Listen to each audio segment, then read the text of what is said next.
Staffs, நான் teaching staffs எல்லாருக்கும், parents, students எல்லாருக்கும் வணக்கம்.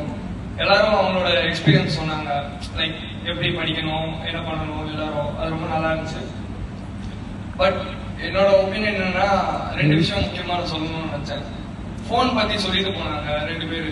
இந்த மாதிரி ஃபோன் வந்து ஸ்டூடெண்ட்ஸ் நிறைய யூஸ் பண்றாங்க, அதனால நிறைய ப்ராப்ளம் இருக்கு அப்படின்னு. ஸோ ஆக்சுவலா ப்ராப்ளம் வந்து ஃபோன்லயோ டிவைஸ்லயோ கிடையாது, நம்ம கிட்டதான். நம்ம அதை எப்படி யூஸ் பண்றோமோ அதை பொறுத்து தான் அதோட யூஸும் டேஞ்சர்ஸும் எல்லாமே. நம்ம கரெக்டா யூஸ் பண்ணோம்னா அதை ரொம்ப பெஸ்டாவும் யூஸ் பண்ணலாம், அது ரொம்ப ஒஸ்டாவும் யூஸ் பண்ணலாம். ஸோ அது வந்து நம்ம கையில தான் இருக்கு, டிவைஸை குறை சொல்ல முடியாது. ஸோ யூஸ் பண்றது சரியா யூஸ் பண்ணீங்கன்னா கரெக்டா இருக்கும். செகண்ட் திங் அது என்னதுன்னு பாத்தீங்கன்னா, காலேஜ் வந்து என்னை பொறுத்த வரைக்கும்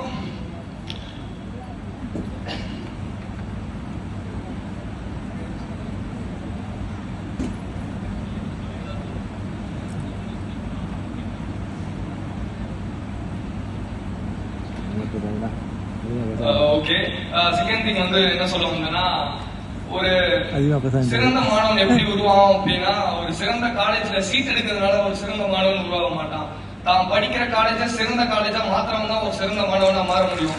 ஸோ அதையெல்லாம் நம்ம ஞாபகம் வச்சுக்கலாம். எல்லாருமே வந்து எனக்கு தெரிஞ்சு ஃபர்ஸ்ட் ப்ரையாரிட்டி வந்து நம்ம சென்னை மாதிரி காலேஜஸ் தான் கொடுத்துருப்போம். நானும் அப்படிதான் கொடுத்தேன், என் வீடும் சென்னையில தான் இருக்கு.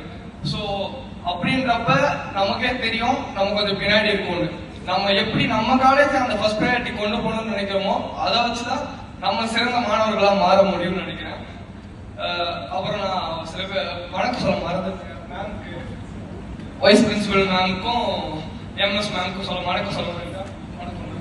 அண்ட் என் பேர் வந்து வெங்கடேஷ் சொல்லிடுறேன். நன்றி.